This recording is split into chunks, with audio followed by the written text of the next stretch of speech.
Bem, esta semana, o Lado B entrevista Larissa Ibumi Moreira, autora do livro Vozes Transcendentes. A gente deve olhar para o movimento hoje, entender que ele tem uma potência transformadora, sim. Muito antes de saber de Caetano, de Doces Bárbaros, eles sabiam das Bahias, eles sabiam de Lins, sabiam de Pablo Vittar. E vem esse movimento como um espelho mesmo. A Tropicália, ela foi cooptada pela mídia mesmo. É um conteúdo a ser consumido mais por uma intelectualidade burguesa, uma elite intelectual e tal.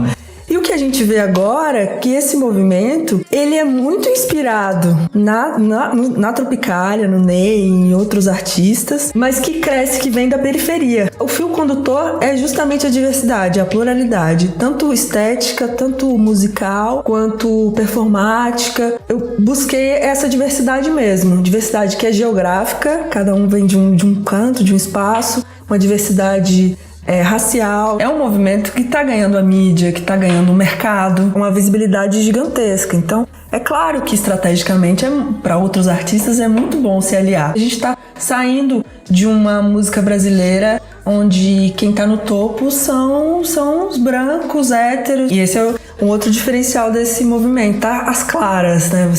Os artistas chegam no palco e meu gênero, minha sexualidade, o meu afeto. E isso tá nas canções. A música brasileira, ela tem um repertório que fala de homoafetividade, sim, mas de uma forma muito nas entrelinhas, né? Metafórica. E a música brasileira agora não. Esses artistas estão escancarando mesmo esse amor que pode ser plural, que pode ser homoafetivo. Essa proximidade com o público que a rede social criou, essa facilidade de você se divulgar, não precisar de uma grande gravadora, porque as grandes gravadoras são brancas, héteros, cis.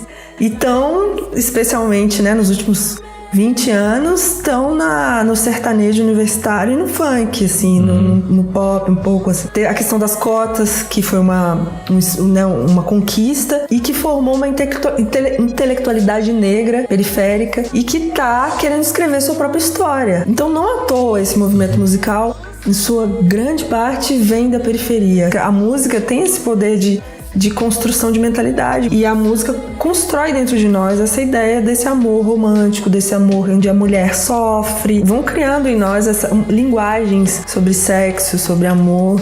E a gente tem que desconstruir isso, e o que essa cena tá fazendo muito bem. Porque são artistas que estão trazendo o corpo em primeiro plano também, né, no palco, junto com a música. A performance vem com tudo. As pessoas têm essa coisa, não, colocou o corpo, já não é intelectual. Já é, sabe, já baixou o nível. Então a gente tem que quebrar com isso também. Corpo e mente são uma coisa só. Eu sou Márcio Caparica e esse é o Lado B, o podcast de cultura e cidadania LGBT. Fica aí que a gente já volta. Evolução será crescer, quem vai pagar pra ver? Não podem conter, não podem conter.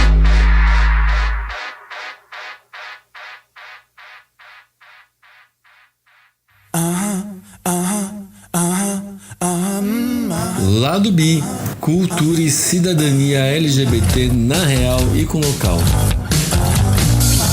Apresentação e produção, Márcio Caparica.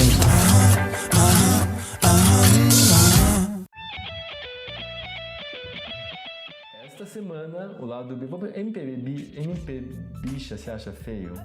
Eu não acho feio. É que eu acho que ele não dá conta. Porque Luana Hansen, enfim, não dá conta. Eu acho. Eu tenho é uma questão particular mesmo da construção do livro. Não tenho problema com isso, não. Eu acho que não dá. Vou fazer MPB, nova no MPB. Ah, eu não MPB, então. Eu não preciso falar. A nova cena musical. Alguém precisa criar um rótulo pra gente. Já foi criado, MB Bicha, MB Trans, mas são termos que os próprios artistas não gostam. Exato. Olá, internauta! Seja bem-vindo a mais uma edição do Lado B, o podcast de cultura e cidadania LGBT. O Lado B começou em 2013 e deu a maior sorte de pegar um movimento logo no comecinho. Foi uma época que estavam surgindo vários artistas LGBTs muito interessantes E a nossa convidada essa semana é uma estudiosa que escreveu um livro exatamente sobre os artistas LGBT da música brasileira que surgiram nos últimos anos. O nome dela é Larissa Ibumi Moreira e ela está lançando o livro Vozes Transcendentes pela editora Ru. Tudo bom, Larissa? Tudo bem, Márcio? Boa noite, pessoal do Lado B. É um prazer enorme estar aqui com vocês. Sou fã de acompanhar já há um tempo. Que e bom. Agora fico feliz de estar aqui participando. A gente fica feliz que o livro está pronto, está aqui. A gente está com algumas cópias dele, está lindo. As histórias são incríveis. Quanto tempo você ficou escrevendo esse livro, preparando ele? Olha, 1 ano e meio, pelo menos. Mas o processo veio 6 meses antes. Então eu posso contar 2 anos já, se não me engano, se não me falha a memória. Porque primeiro eu comecei a estudar, a observar os artistas, ir em shows, escutar entrevistas, para poder me sentir mais preparada para fazer esse trabalho. E depois eu comecei a procurar, de fato, os artistas para conversar. Então tem uma questão de agenda, né, que é complicada. As entrevistas acabaram demorando, né, algumas a acontecer. Resume para o ouvinte rapidinho qual que é a ideia do Vozes Transcendentes. O Vozes é um registro dessa cena musical que está desconstruindo o gênero no palco, né? Não trata apenas de gênero, trata de raça e classe também, porque são artistas que estão falando sobre negritude, estão falando sobre suas experiências periféricas e tudo mais. E eu conto também como a música brasileira cursou essa trajetória desde a Tropicália dos anos 70 até os dias de hoje. Mas eu vou começar criando uma polêmica, então. Semana passada eu entrevistei a Vânia Toledo, que lançou uma exposição agora lá no Museu da Diversidade. E ela, né, presenciou todo o movimento dos músicos dos anos 60, 70, né, amiga de Caetano, de Mato Grosso, lá. E fotografou as Bahias, né, para essa exposição. E eu perguntei para ela, eu acho que esse movimento agora é algo equivalente ao que aconteceu nos anos 70 com os Doces Bárbaros em Mato Grosso e tal. E ela falou que não. Que ela não acha que esse pessoal vai ser lembrado daqui a 40 anos. O que você acha? Olha, como historiadora, é muito difícil olhar o presente. A gente sempre acha que o presente é efêmero, que vai durar pouco. Inclusive, a nossa cultura hoje, essa cultura de redes sociais, do instantâneo, da tecnologia que muda a cada dia, é uma cultura do... é moda, vai passar. Né? O que tem valor é só aquilo que ficou no passado, que são os clássicos. Eu discordo completamente. Eu acho que a gente deve olhar para o movimento hoje, entender que ele tem uma potência transformadora, sim. Vou dar um exemplo. Eu fui dar uma aula, fui falar sobre identidade de gênero na cidade onde eu nasci, no interior de Minas Gerais, chama Resende Costa, uma cidade de aproximadamente 11 mil habitantes. Uma sala de aula de adolescentes do 2º ano do ensino médio, e todos sabiam. Antes de saber de Caetano, de Doces Bárbaros, eles sabiam das Bahias, eles sabiam de Lins, sabiam de Pablo Vittar, e viam aquilo e veem esse movimento como um espelho mesmo. Então conversei com um aluno gay e que se sentiu extremamente representado pela aula. Queria que eu voltasse, mas queria que isso fosse tratado, e não só o aluno gay, todos os alunos ficaram super interessados, e esse movimento, ele está transformando sim uma geração, né? Hoje você vai nas escolas, você vê meninas namorando. Na minha época isso não existia. Não. Né? Isso era inadmissível. O professor que é gay ou a professora travesti, e isso não ser velado, né? Os alunos sabem que o professor é gay, não é só aquele burburinho, e respeitam, né? Óbvio que tem as exceções, as violências e tudo, mas esse movimento ele vem junto com essa função que a arte tem de transformar mesmo mentalidades. Então eu não vejo como dizer que esse movimento é menos importante do que a Tropicália foi. Eu vejo que existe uma continuidade, sim, que a Tropicália abriu caminhos em Mato Grosso, não só em Mato Grosso, tantos outros artistas, né? Cazuza, Cássia Eller, Martinalha, Alice Brandão, as Divinas Divas, né? Eu acho que daqui a uns 30 anos eu vou ter orgulho de falar para meus filhinhos que eu vi as Bahias tocando num palcozinho de uma casa noturna minúscula perto de casa. Mas eu acho legal que você tocou no assunto do Mato Grosso, das Divinas Divas, esse histórico. Como que é esse histórico essa linha musical histórica que leva até esses artistas que estão no seu livro? Olha, precisaria de um estudo, e como historiador eu digo, estudo acadêmico mais aprofundado para entender todas essas relações. Não foi o que eu me propus nesse livro, eu me propus algo mais panorâmico mesmo. Mas o que eu vejo, que existiu ali na Tropicália um combinado estético e comportamental, né? E que isso refletiu em várias outras manifestações artísticas a partir da Tropicália. Além da Tropicália também existiam outros artistas que também, né? Que não tem tanta visibilidade, o nome não tá na história, enfim, mas que também estavam desconstruindo o gênero no palco. E foi um processo que durante depois do fim da ditadura, quando o retorno da democracia e tudo, me parece que houve um amortecimento mesmo político-social, onde algumas pautas ficaram amortecidas mesmo. A gente teve um movimento musical mais violão, voz e violão, se perdeu essa coisa da performance, né? A Tropicália, ela foi cooptada pela mídia mesmo, virou quase uma ferramenta turística da imagem do Brasil afora, virou algo, um conteúdo a ser consumido mais por uma intelectualidade burguesa, uma elite intelectual e tal. E o que a gente vê agora é que esse movimento, ele é muito inspirado na Tropicália, no Ney, em outros artistas, não só nacionais, mas internacionais também, da cena queer, da cena gay, mas que cresce, que vem da periferia, não vem do centro. Sim. Isso que é interessante. E usou dessas referências, ressignificou essas referências de acordo com a sua realidade. A gente tem um exemplo de Bicha, né, que é o CD das Bahias, que foi lançado agora 40 anos depois que Caetano lançou Bicho. Foi um pouco uma homenagem, mas que é uma releitura, porque Bicho, do Caetano, foi um marco no sentido de tratar a questão de gênero, né? Agora a Bicha vem brincando com isso, mas muito mais dizendo as claras. Você tem lá a música Pica-Pau, que é o romance entre dois pica-paus no pico de um pau, Brasil. Bem do alto, do alto, do alto, amor, e num salto, num salto, num salto, outro voou, num chamego de mil aconchegos, todo mundo viu. Se amando no pico de um pau, Brasil. Enfim, Dama da Night, tá brincando elas resgatam aquele som disco, que pra quem viu o primeiro disco era meio inesperado, mas que eu achei fenomenal também. E, né, também, porque foi um momento de muita liberação sexual essa época, né, dos anos 70 e tal. Sim.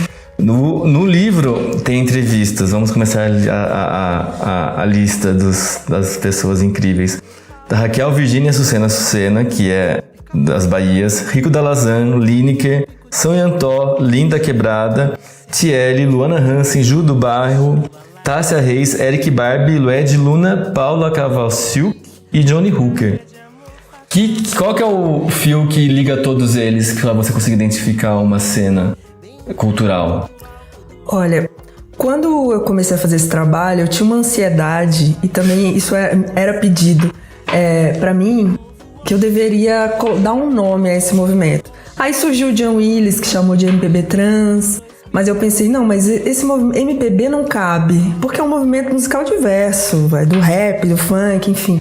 Não que não seja música popular brasileira, mas a ideia que se tem de música popular brasileira é outra, né? É uma coisa muito elitista mesmo. Muito elitista.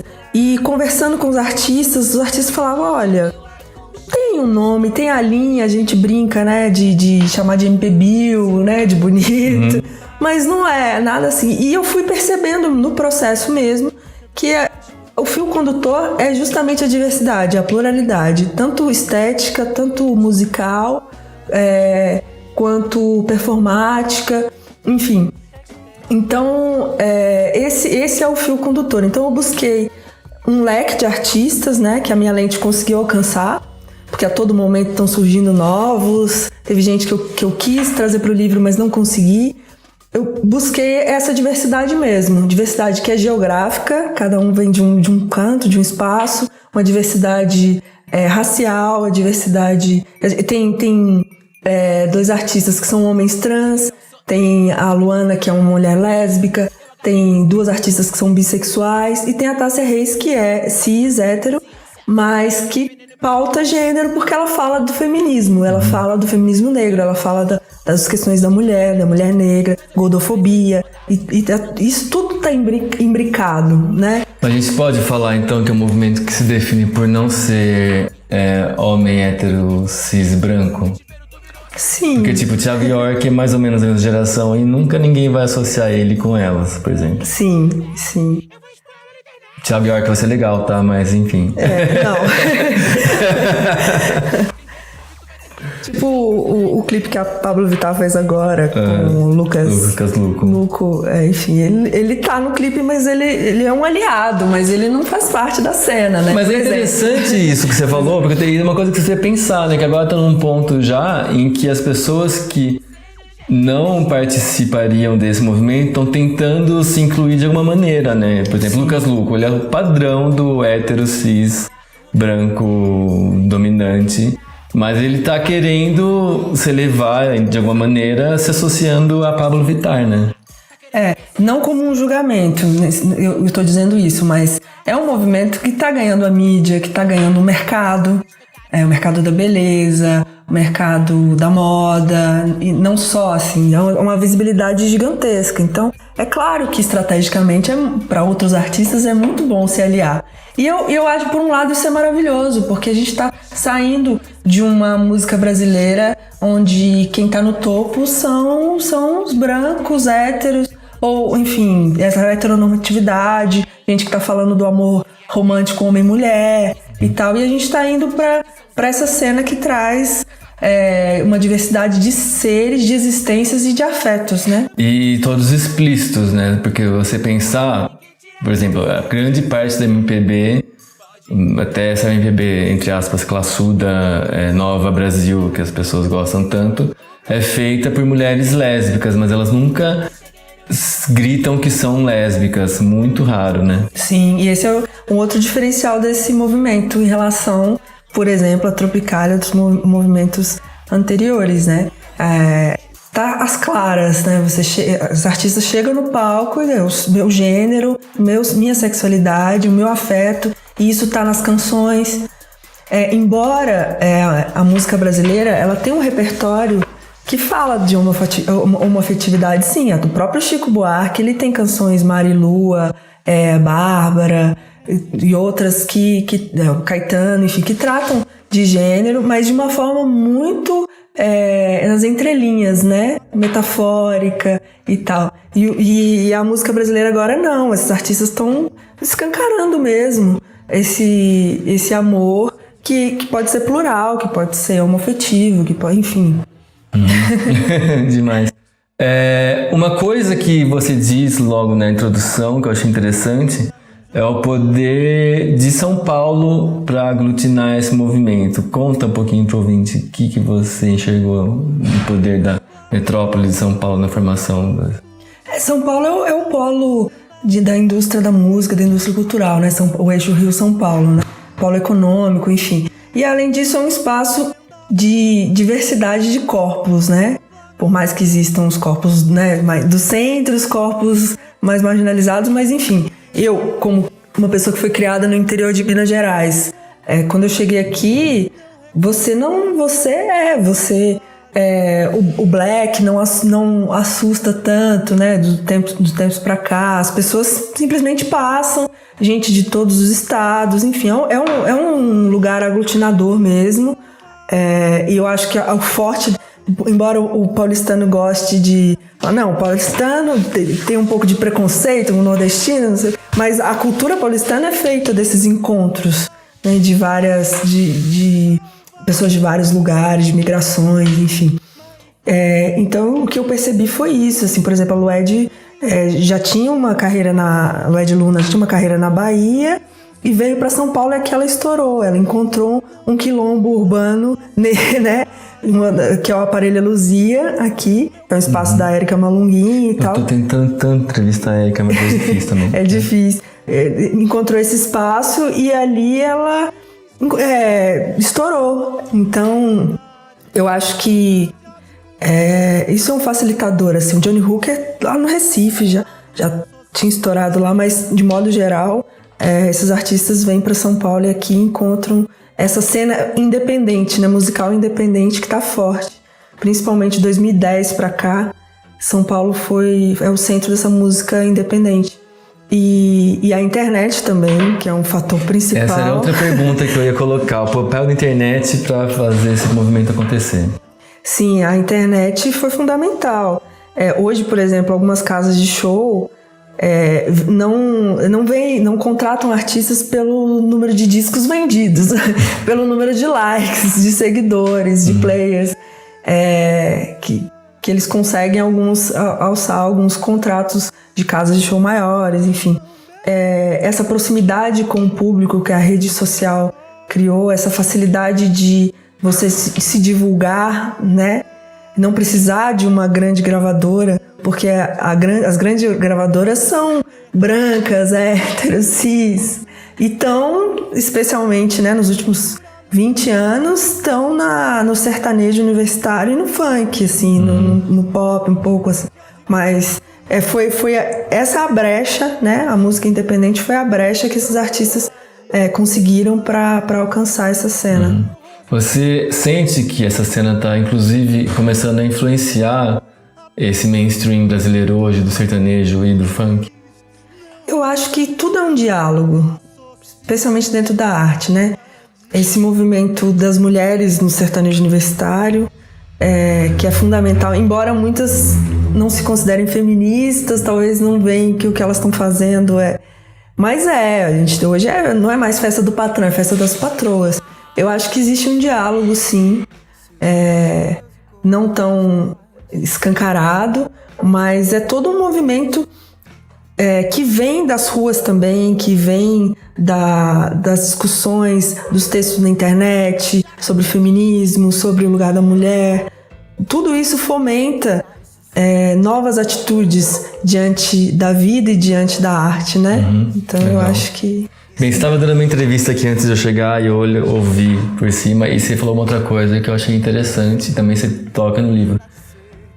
O papel não só do mundo acadêmico no surgimento disso aí, mas das culturas, das políticas públicas que fizeram surgir novas pessoas no mundo acadêmico. Conta para o ouvinte, Kiki. Sim, porque eu acredito que nos anos de governo Lula, né, com todas as questões que possam ser colocadas, mas foi um momento no Brasil que de maior incentivo à arte e que criaram pontos de cultura, foram editais de cultura que facilitaram o acesso de uma juventude periférica a essas ferramentas culturais, né? Os pontos de cultura são maravilhosos e você não via isso antes.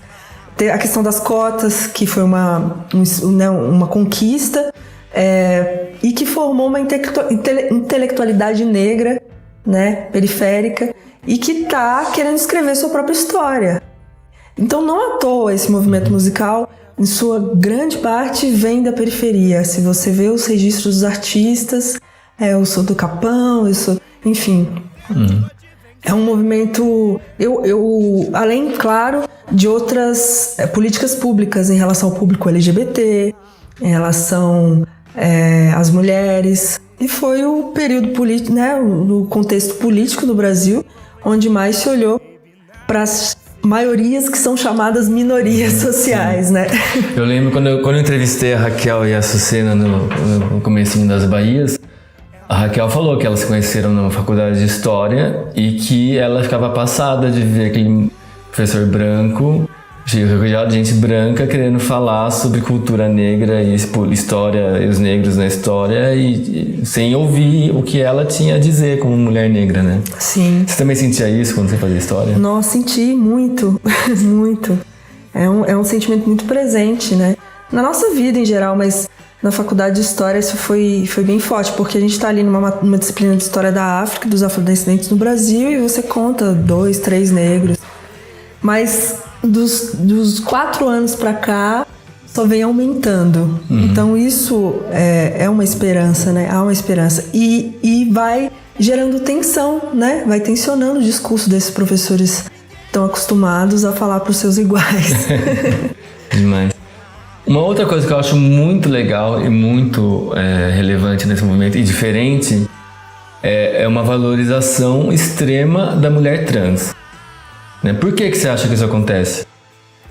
Você fala enquanto... É porque a gente tem a maioria dos ícones ainda são mulheres trans, e é mais da metade. Tem Linda Quebrada, Açucena, Raquel, Lineker, né, do seu livro, e ainda tem, eu não vou lembrar o nome do homem trans que tá aqui. Tchelle, o Eric Barbie. Eric Barbie Tchelle, enfim. Mas, né, você pensar de mulheres trans na música brasileira, antes delas, não tem. Né? E não surge um movimento que tem esse número muito grande de pessoas de destaque que são mulheres trans. Por que você acha que isso acontece agora? Só pontuando isso de não ter antes. Que, na verdade, há uns anos atrás, se você visse uma travesti no palco, era em situação de ridicularização, né? Tinha um Lafon, Lacraia e várias outras artistas num lugar de espetacularização do exótico, daquilo que é ridicularizado, né? Que era visto não como uma mulher, mas como um homem degenerado, que é o homem afeminado. Eu acho que mesmo dentro, o que eu pude perceber dentro do movimento LGBT, da militância, e isso se reflete, claro, nessa cena musical, existe uma invisibilidade, sim, das mulheres lésbicas, bissexuais. E bissexuais ainda é uma questão, assim, não a invisibilidade da pessoa em si, mas de considerá-la dentro da questão LGBT, né? O B ele existe, ele é importante.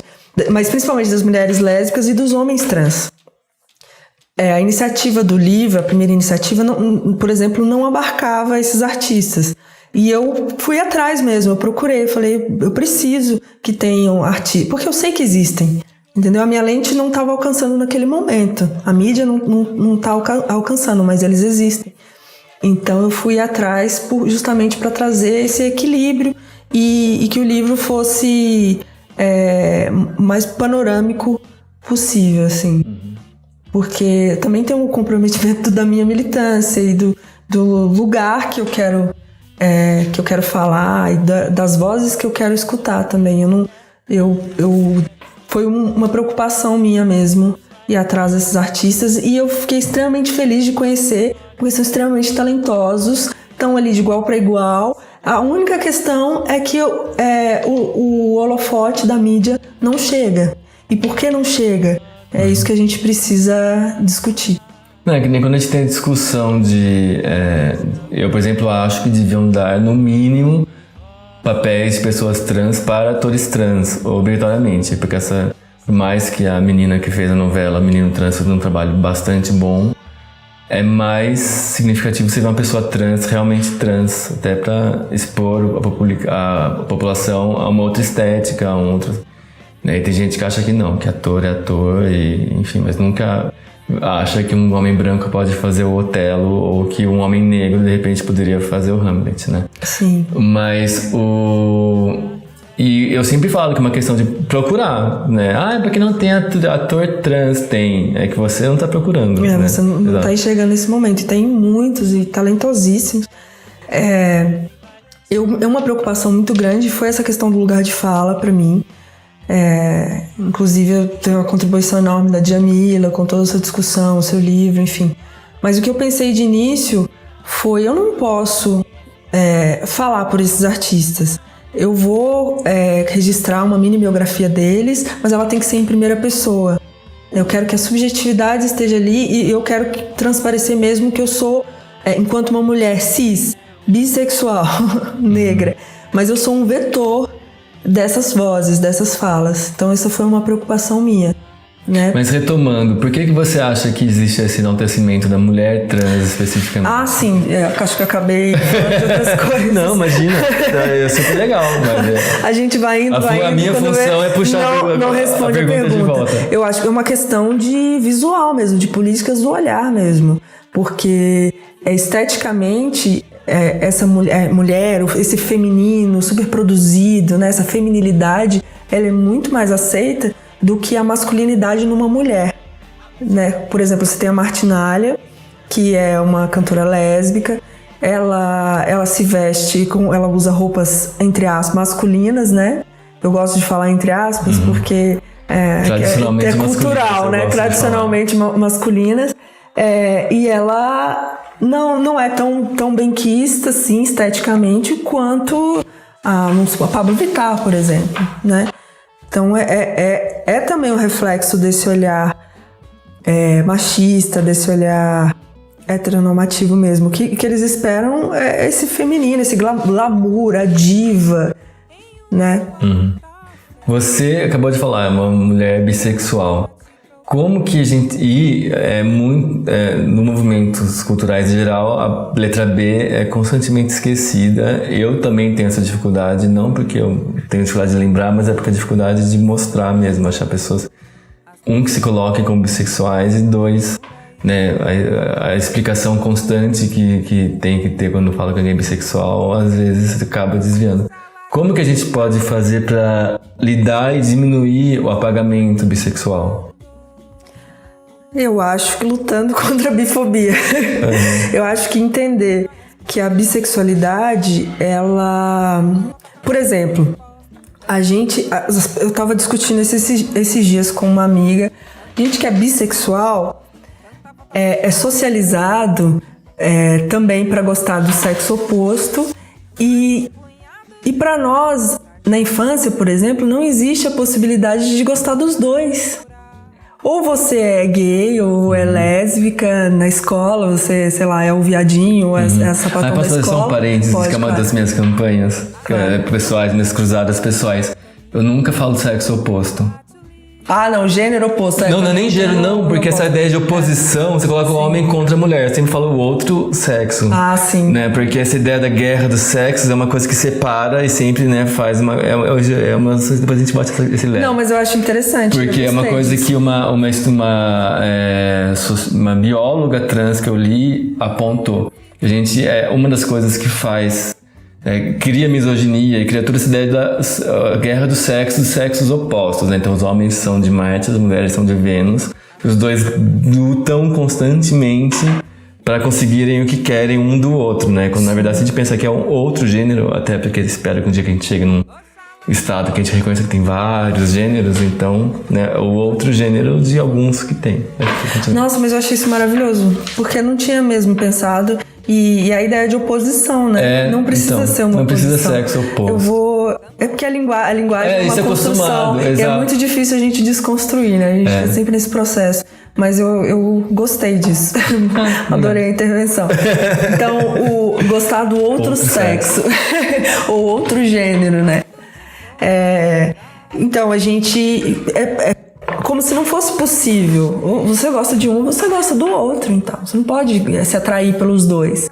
Então, eu acho que falta esse olhar também, sabe? Pra a infância. A gente parece que tem um vazio, assim. Depois que você cresce, que você vê... Poxa, eu também gosto, né? Eu gosto de homem, mas eu também gosto de mulher. É aí que você tem que voltar... E você fala, nossa, será que aquela amiga da escola, aquela professora que eu era apaixonada, você tem que fazer esse retorno. Então não é como o homossexual que já sei, desde pequeno eu gosto, entendeu? E eu fico com a impressão que as pessoas também tentam resolver você por você, né? Sim, Tipo, como se você fosse mal resolvido, né? Você tem que escolher, pô. Ou então, isso é muita putaria, gostar de tudo. Enfim, é muito preconceito em torno da bissexualidade, como se fosse uma indecisão mesmo. E não. Não, é aquela coisa, né? Ah, quer dizer que você tá namorando com aquela menina, quer dizer que você virou lésbica. Não. Você é bissexual. Ou então, uma questão assim que às vezes as mulheres lésbicas têm de se relacionar com mulheres bissexuais, e que eu entendo, mas também gera um preconceito muito forte. E né, é difícil falar em solidão porque ainda tem uns lugares de privilégio, mas enfim. Por exemplo, não namoro bissexuais porque eu posso ser trocada por um homem a qualquer momento.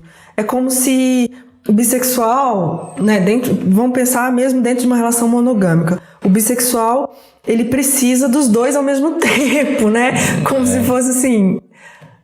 Não é aquela coisa, né? Por que as pessoas têm esse conceito de eu não que vou me sentir bissexual... satisfeita com uma mulher, eu vou precisar de um homem ao mesmo tempo. Tende menos a monogamia, se você gosta disso. Não, né? É como se você, mesmo sendo gay ou lésbica ou hétero, no momento que você escolhe estar num relacionamento monogâmico, você igualmente abre mão de todas as outras genitálias do mundo, sejam elas quais for, né? Não tem... É a mesma... E a objetificação das bissexuais também, que é gigantesca, dos homens, por parte dos homens, enfim... Todas essas questões. Respondi? Não, ótimo. Na verdade, eu já fiz uma vez um programa sobre bissexuais, mas acabou caindo numa outra vertente. É um assunto novo pra mim, assim, mesmo internamente. Demais. Bem, voltando um pouquinho pra música, é que eu realmente queria falar, porque alguém que se identifica como bissexual ainda é difícil, então eu gosto de aproveitar isso também. Mas voltando pra música, uma coisa que é legal também desses artistas é muito exatamente de colocar o eu lírico homossexual. Você sente que os héteros vão conseguir se identificar ou se acostumar com a ideia da mesma forma como nós, homossexuais, vivemos projetando? É isso que eu ia dizer. Os homossexuais, bissexuais se acostumaram com a vida toda com esse amor voltado ao outro sexo, né? O amor ele e ela, enfim. Então eles têm que se acostumar também. São formas de amar. Pensar, é o eu lírico, né? O que dizem. Eu acho que é isso. Que a música tem esse poder de construção de mentalidade muito forte. Não só a música, o cinema, a televisão, enfim, tudo ao nosso redor. E a música constrói dentro de nós essa ideia desse amor romântico, desse amor onde a mulher sofre, que ela tem que sofrer, né? Com Vinícius de Moraes. Né? Esse amor sempre direcionado ao outro sexo. É interessante tirar isso de uma normalidade com essa nova música. Até aquela ideia, quando o Chico Buarque, né, que por trás de um homem triste é sempre uma mulher feliz. Uma mulher feliz,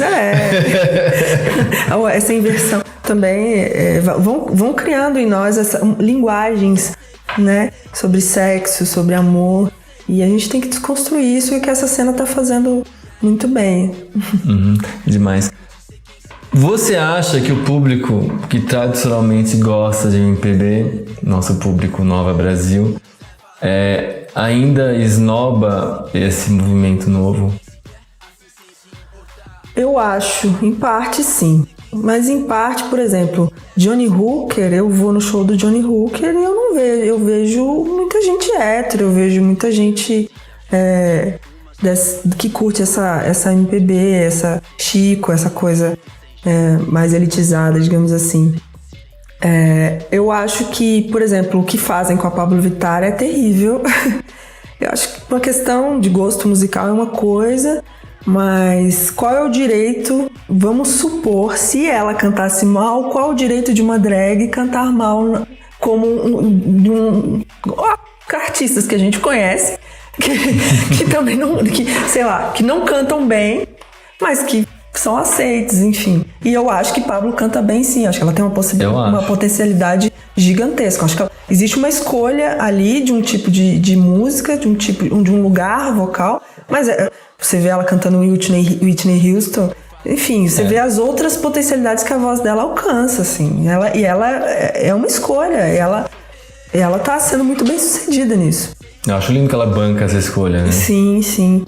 Eu acho que existe... Eu assim, sinceramente, Eu não sei dizer, eu penso que existe em parte, sim, um desconhecimento por aquela ideia do tipo, o Tropicália que era um movimento, que era foda, que era que desconstruía, que, enfim, que botava banca, que era político. Esse movimento é modinha. Acho que vai um pouco por aí. Uma pretensão mesmo, né, intelectual. Tem muita gente que fala assim, nunca mais fizeram nada de bom na música brasileira. Fala, você não tá ouvindo. Não tá ouvindo. É isso, né? De se olhar sempre pro passado, essa coisa saudosista. E também eu acho que um preconceito em relação ao corpo mesmo, à performance. Porque são artistas que estão trazendo o corpo em primeiro plano também, né? No palco, junto com a música. A performance vem com tudo. Gente que fala, mas a linha é vulgar. E ali responde, sou vulgar mesmo. Né? Né? Não, e é a minha assim, linguagem. E é uma coisa linda. Por exemplo, eu fui no show da Lin ano passado e você vê não só a Lin com o corpo dela e o jeito dela de falar, de se pôr, mas ela também faz questão de colocar uma bicha gorda de biquíni em cima do palco. Sim. Tipo assim, vocês vão ver e se não gostou, azar, né? Mas assim, quem tá aqui comigo vai entender a importância de ter uma bicha gorda de biquíni em cima do palco. E o que eu acho genial desse movimento é isso. O corpo não tá dissociado da mente. Você vê, Raquel Virgínia, ela é extremamente performática. Ela faz o uso da performance do corpo ali, enfim. E o que elas estão cantando é genial. É uma construção estética fantástica. Em suas linguagens específicas, enfim. Então, eu acho que as pessoas têm essa coisa, não, colocou o corpo, já não é intelectual, já baixou o nível. Não, a gente tem que quebrar com isso também. Corpo e mente são uma coisa só. Incrível. Das histórias que você recolheu para o livro, teve um momento assim que você se surpreendeu, se comoveu muito inesperadamente? Como é que foram os bastidores dessas entrevistas? Muito, me comovi bastante, assim. Eu me comovi muito com a Jupe, com a história da Jupe, de família, enfim. Me comovi com a Luana Hansen, com as experiências de rua, com tráfico, enfim, tá tudo no livro. Eu acho que foram os momentos mais fortes, assim, pra mim, no livro. Mas, de modo geral, foi uma delícia, assim, fazer. Foi muito saboroso. Uhum. Eu transcriei, né? Eu transcrevi e fiz pequenas intervenções, colocando trechos da música no meio, e fui entendendo como a música dialogava com a história de vida, com aquilo que elas estão falando da história delas, e contando, enfim, isso foi fantástico. Ver como a arte está ligada ao subjetivo, à vida dessa galera. Fenomenal. Bem, a gente tá chegando já ao fim, né? 40 minutos de conversa já, ó, que lindo. E sempre que a gente chega ao final, eu dou uma oportunidade de falar, eu não esqueci nada que eu realmente queria, mas a gente já falou de tudo. Enquanto você se lembra, eu tenho que lembrar que o lançamento será amanhã. Mas é que esse podcast vai no ar só quinta-feira, vai no dia bem. seguinte. Mas eu vou lembrar então que o livro isso, tá mas na eu ia falar exatamente isso, na você se Livraria autopromover em qualquer coisa, sempre deixa, exatamente. Então vai, manda mensagem. O livro Vozes Transcendentes, os novos gêneros na música brasileira. Tá na pré-venda no site da Livraria Cultura, com um precinho legal pelo site. O lançamento já foi. Foi ontem, desculpa. Mas nós vamos fazer, em breve, faremos em outros lugares. Muito bacana, então, demais. Obrigada. Larissa, super obrigado pela conversa. Eu que agradeço e aprendendo com você. Eu também, eu fiquei super feliz. E daí eu espero que venha mais outro, né? Agora tem tantos artistas que você mesmo na introdução listou. Vamos torcer. Vamos fazer o volume 2, assim. Vamos torcer. Então, obrigadão, beijo. Obrigada. Mas que bonita, admite.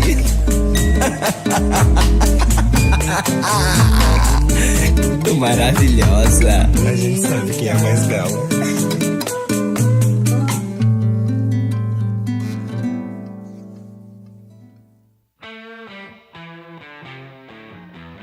E você encontra o Lado B nas redes sociais mais bacanas do mundo. Nós estamos no Facebook, em facebook.com/programa Lado B, no Twitter, em @programa Lado B, no Google Plus, em google.com/mais Lado B e no Instagram, em @programa Lado B. Confere o blog do Lado B em www.ladobi.com, onde eu escrevo quase todo dia. No final de cada post tem um botão para você fazer uma doação única ou uma doação mensal. Clica neles e pinga um dinheirinho. É graças a essas contribuições que a gente continua funcionando. O nosso e-mail é programaladobia@gmail.com. Escreva, mandando sugestões, reclamações ou elogios. Eu leio tudo, mas respondo apenas aquilo que me convém. Você encontra o podcast do Lado B no SoundCloud, no YouTube e no iTunes. Enquanto estiver no iTunes, aproveita e deixa um review de 5 estrelas e uma recomendação escrita. Assim a gente fica mais popular. Eu sou Márcio Caparica e esse é o Lado B, o podcast de cultura e cidadania LGBT. Até semana que vem. Beijo!